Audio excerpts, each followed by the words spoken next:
Well, hello. Welcome to your Friday edition of From My Heart to Yours. Just speaking from the heart of a woman.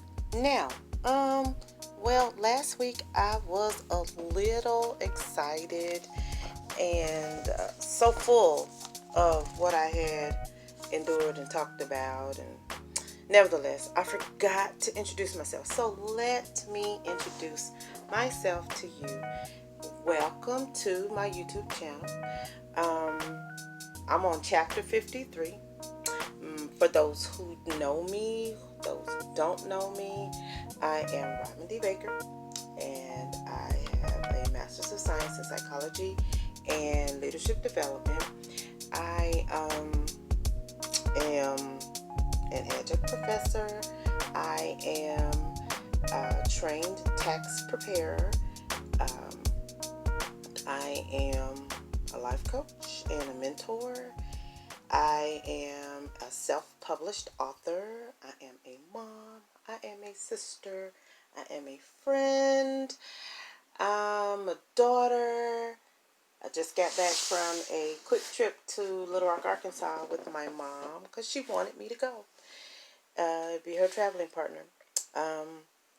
In addition to that, I'm a social commentator. And that's kind of what I'm going to do on this channel. I'm just going to discuss some things that come across my mind, come across my vision, and express my heart on these things, which is why I call the channel From My Heart to Yours, or From the Heart of a Woman. Hadn't really decided which yet. Nevertheless, again, restating, chapter 53. Yes. If you know anything about the spiritual meaning behind numbers, 5 plus 3 equals 8, which gives you that number of new beginnings. And so, yes, I'm starting a new chapter in my life. I just celebrated a birthday this month, and I'm so grateful to be here at this stage and at this age. I mean, a lot of people have been denied the privilege of growing older. And I am pleased that with all that I deal with, all that I have dealt with, all of my health challenges, we'll talk some later in a subsequent video about the chronic illness I deal with. Nevertheless, I'm still here, and I am so excited to share those things that come across my heart. Now, why am I doing this? Because somebody said you should do that. They believe that my words hold that kind of weight. And so I thought, well, I usually have something to say about something.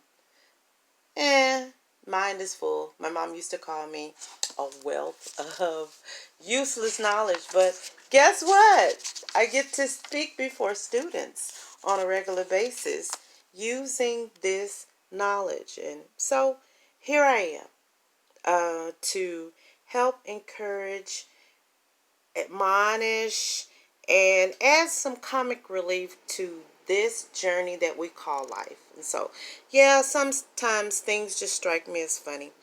And so I'm going to talk about it. Things just strike me as strange, and I'm going to talk about it. Things that strike me as, I don't know, disappointing or disheartening, and I'm going to talk about it. Now, this channel is primarily for women, but I know, as menfolk do, menfolk will peek their head in, and sometimes I will address them, as I did in the last video. So today, what are we going to talk about? Most recently, I listened to this podcast. It's a couple of people I listen to. I don't listen to everybody, but I was listening to this podcast.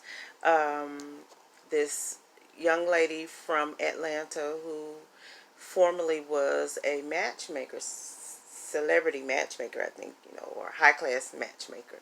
Her name is, I'm going to give her a shout out, Rebecca Lynn Pope. I follow her YouTube channel.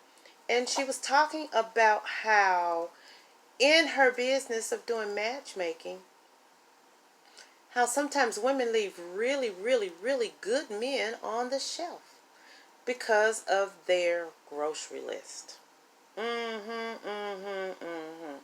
Now, think about your grocery list and all the things that you desire. If you desire, for a mate, if you have a desire for a mate, if you desire if you have a desire for marriage, think about that grocery list that you've, put the little boxes and you're waiting for that one that ticks all your boxes.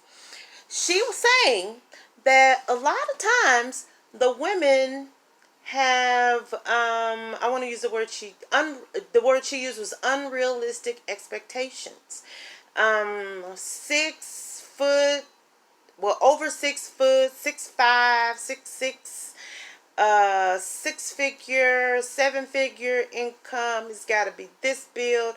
Can't have any kids. Have to be this level of education. And so on and so forth and so on. However, when you look at the demographic, when you look in our community, now, yes, I'm probably mainly addressing sisters of color. We are talking about 1% of our men that fit that bill. We're looking over the guys who are. And again, I'm going to have to clear the memory on this phone. Anyway, I was talking about how we got these grocery lists. And we're so busy trying to tick the boxes that we are causing ourselves to be alone. 1% of our men fit the 7-figure, 6-figure income, fit the over 6 foot and no children, and got his own home and driving a Lexus or a BMW or a Range Rover or Bugatti or whatever, and we end up by ourselves. But the main thing I want to ask is this: can you bring what it is you're asking for to the table? Are you at that level yourself? If you are, I say stick with your guns if you can, but be prepared to search long and hard to find what it is you're looking for. For the rest of us, because I know I'm not a 6-figure person. Yes, I'm an adjunct professor and I do a lot of things, but I'm making my way. Why would I reject a brother who's also making his way?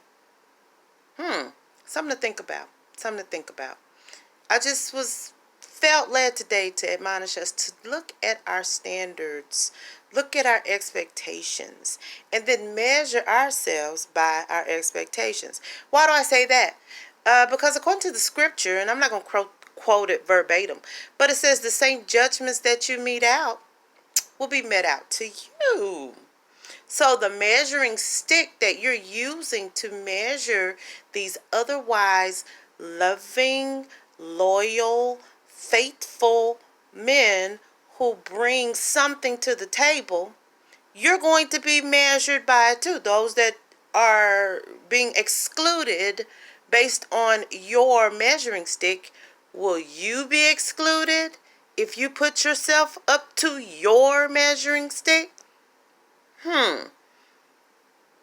Go ahead, take a minute, check your pulse. See, is your heart still beating? I know, that's tight, but it's right.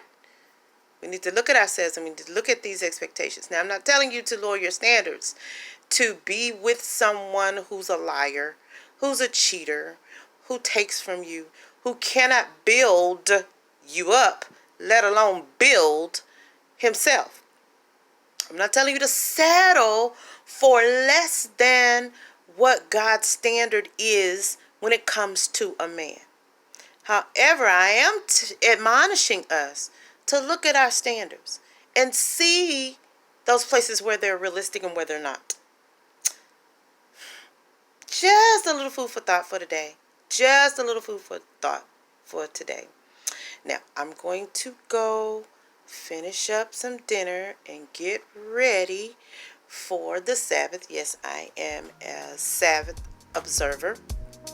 And so I'm getting ready to take my rest and enjoy the next 24 hours being unplugged, spending time with my family, spending time with the Most High and His Word, spending time in conversation with people that believe I matter and that matter to me.